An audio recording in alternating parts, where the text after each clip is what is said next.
And even if you say that he died just to get rid of original sin, how come the consequences of original sin are still around? Well, in the Garden of Eden, Adam and Eve were given a choice. And in this choice, they had to either eat one or the other fruit.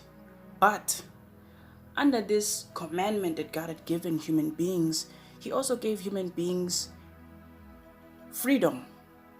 In the Garden of Eden, if Adam and Eve had sinned, the snake that deceived them would think that they would have been punished or judged for all eternity, because all immortal beings suffer forever. But when Adam and Eve were judged, they were only judged under flesh. The book of Genesis chapter 3 verse 15 to 19. And I will put enmity between thee and the woman, and between thy seed and her seed, and it shall bruise thy head, and thou bruise his heel. Unto the woman he said, I will greatly multiply thy sorrow and thy conception. In the sorrow thou shalt bring forth children, and thy desire shall be to thy husband, and he shall rule over thee.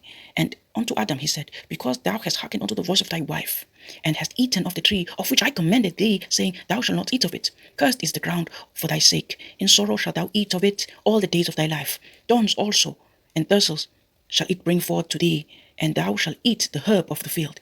In the sweat of thy face shalt thou eat bread, till thou return unto the ground, for out of it wast thou taken. For dust thou art, and unto dust thou return. Under flesh. And if you go through every single thing that God said to Adam and Eve, it is reasonable for you to conclude that all of those judgments will only hinder the flesh.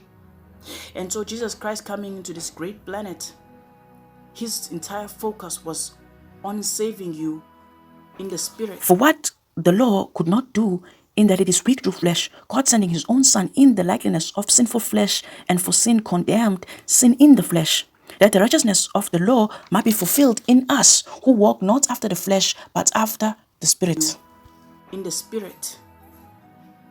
So which means that all of the judgments that are there through flesh will remain. For instance, one day you will surely die. And Lord God commanded the man, saying, Of every tree of the garden thou mayest freely eat, but of the tree of knowledge of good and evil thou shalt not eat of it. For in the day thou shalt eatest thereof, thou shalt surely die. Surely die. That was one of the things that was said to Adam and Eve before they'd eaten the fruit. And today we still die.